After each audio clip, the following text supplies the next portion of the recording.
Okay guys, so right here we have the 818. Now this car I've never seen before, and these are the two owners of the car.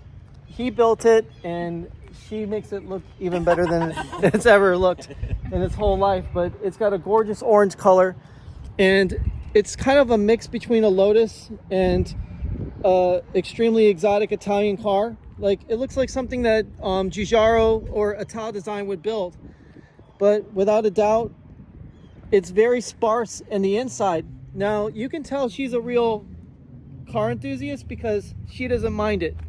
Because most women are not very good are not very good with lack of comfort, if you know what I mean. You know, that's why a lot of women like Mercedes, BMW, so on and so forth. Oh hey, that's my friend. Too fast, too hilarious. So I think we saw him coming down Shangri-La earlier.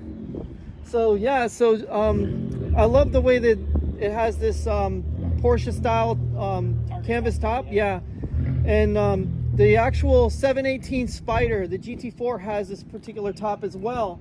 But what's really nice is that you guys got the actual, you know, speedster humps on it, and then you actually have the roll cage that goes around. So this car means business for sure. I mean, it kind of looks like a smaller F40, which is what's crazy. If you want, I'll flip the roof over and pull the engine cover off. So No, if you could, yeah, no, I'd love to see it. Yeah. If it wouldn't be too much of a bother. It's pretty easy, actually. Yeah, there's a company that's it's not the factory 5 that makes the top, but they basically contracted it out. I guess they make tops for their Cobra kids too. So see, this is why really well. this is why you want to get married, so that way you have help undoing your engine cover. If I can get enough slack to it. Yeah, there's no power steering, no power brakes, no air conditioning, no radio. Well, you can't. Yeah. We're both going to be deaf at the exact same time. It's going to be awesome. But we'll Yeah, know well, why. no, that's the whole point. That's what keeps a marriage good, is, you know, sharing suffering and joy at the same time, as far as I'm concerned. Thanks. I know. All right, so we're going to take a look at what's inside the 818, and I mean, this is obviously a factory 5 car, so anybody who's got enough money and enough skill can obviously get one of these cars and build it on their own, like these two wonderful car enthusiasts have done. Just absolutely amazing. So how long does it take you guys to build it up? He'll tell you 5 months, I'll tell you 4, because we had to move in the middle of it, so pack okay. everything up, Yeah. relocate. Right? I'll go with you. I think you're probably right on that then. It was 4 non-consecutive months. Right. Wow, so this is 2.5 liters, right? Yep. Subaru Boxer. It's an STI long block, but I don't run the AVCS. I just have Kelford cams in there, and it's a GT30 turbo, Wow, got a divorce wastegate on it. fully forged internals. Oh, very nice. You got your own wastegate exhaust pipe too. Yes, little dump tube. Beautiful. It dumps right down there. Oh man, look at this thing, man. This has got to be a lot of fun. It's worth sweating and going deaf, Yeah. without a doubt. Definitely. Blast to drive. Does it still make the German Shepherd sound where it pants? You know, like the exhaust note still got. I've got equal antennas on it. So Oh, okay. So it sounds like the BRZ FRS variety GT86. Yep. All right, so it's more of a sports car sound than the panty. Then the Subaru Rumble. Yeah, Yeah. it's still a famous sound though from the Boxer.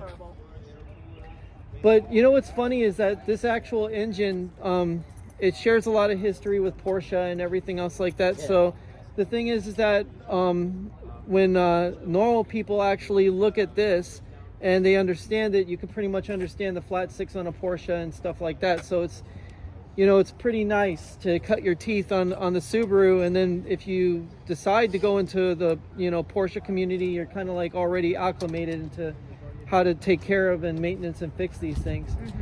I mean, this is that's unbelievable. Look at that. You got the blow-off valve. I mean, the welds look fantastic.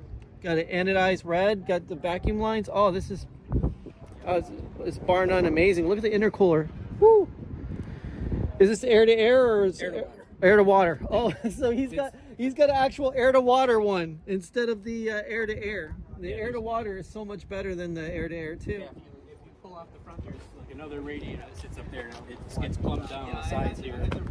Oh, Jesus, dude. And this is like the reservoir for the intercooler right here. Yeah, if you. Well, you do have one luxury item in there. You have a Coach bag, at least. eBay. Yeah, I had to build the trunk myself. I'm building a Goblin right now. Oh, nice. This is my next. The Goblin is my entry into the kit car world. This is probably my next project when I'm done with that one. So. Yeah, it's very affordable, very attainable to build. Right. I mean, we bought a Subaru and cannibalized it, and that was $3,000. Right. It was what, 9, 10? No, it was. I think by the time I got, because I put the spoiler on these little side skirts, and I think it ended up being just under 11,000. I mean, you guys are running the freaking nasty Proxys tires too. I mean, they're practically glued to the ground. I mean, When Jesus. we first took it around the Rotary up by Coconut Point Mall, it broke loose. It was like being on a roller coaster. And Oh, I wouldn't doubt it. there was some news camera going on right then. They had it up, and I mean, they must have seen me. I was screaming like, "Woo!" So he's freaking out, like we just broke loose. So Those YouTube videos of like news anchors doing whatever. They're in I the know. I'm background. like, they're what is drifting. this? Oh, it's hella fun. But you definitely need more meat, more traction on that. He's brought it up to the firm before, raced it around the track. Yeah, but I mean, it's just that the tires on any other car would be overkill. You know what I mean? Oh, Because I definitely. mean, these tires, like literally, they have like what a 60 tread rating. They have like maybe you get 60 good miles out of them and they're done. Yeah. And then they're like tossed in the trash or they're part of a wall where you crash into it. Yep. You know, but either It's a way. fair weather car. I don't know if you noticed, there's absolutely no windshield wipers on it either, because that would require cutting into the I hood. brought it. Well, not just that, but windshield wipers are actually aerodynamic faux pas. They're not supposed to. They're honestly the worst thing you could have as far as aero goes.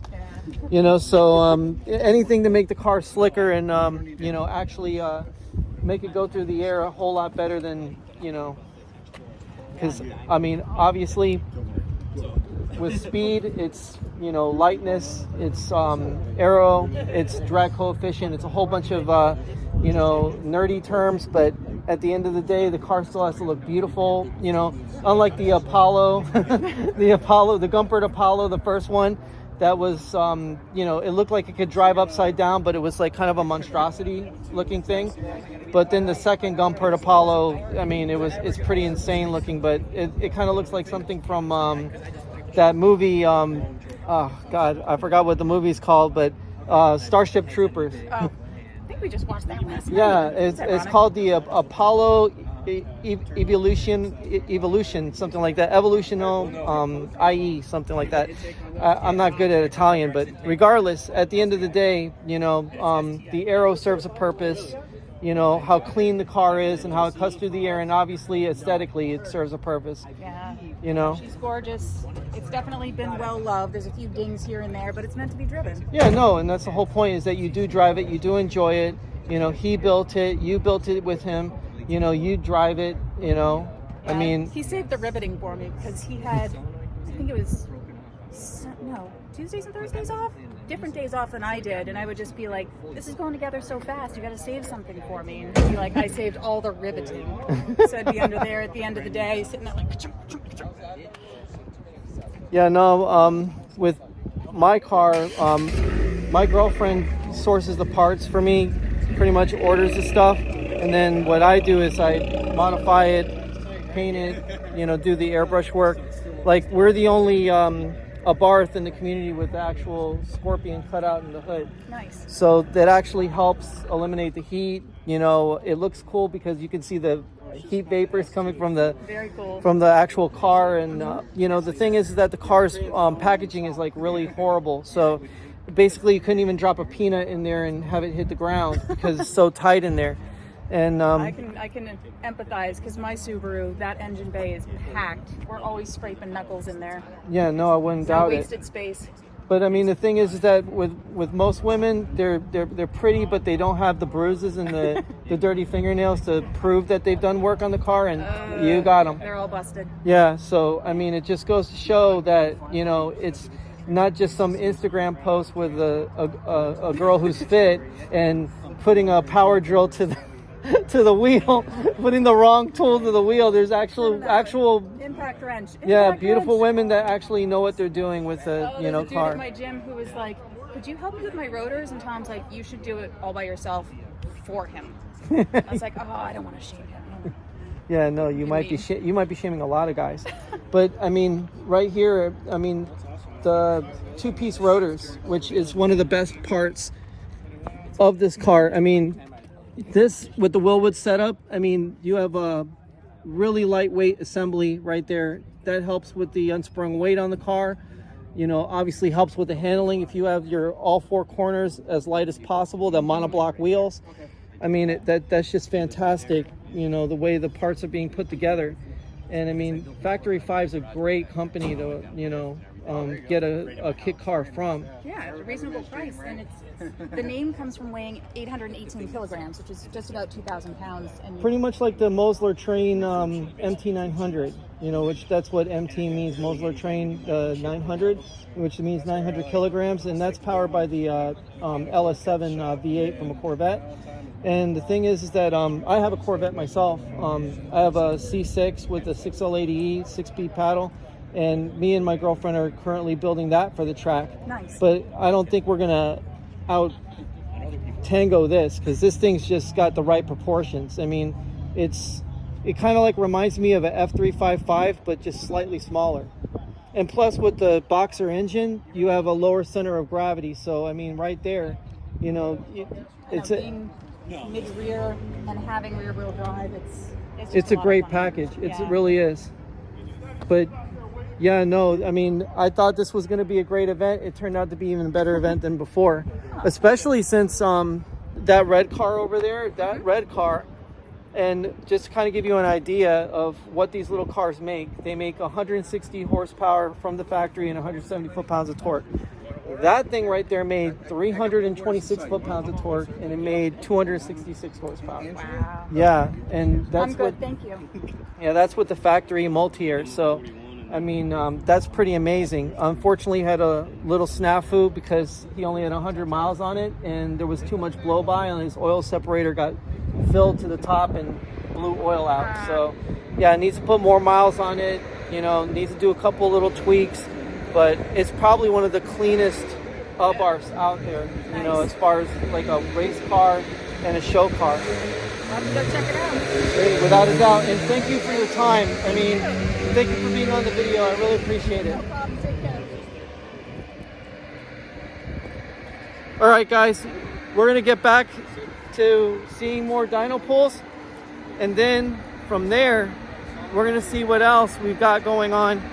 But the 818 is one hell of a car, and the owners are pretty amazing as well. Because when you got real car enthusiasts, that's exactly what happens.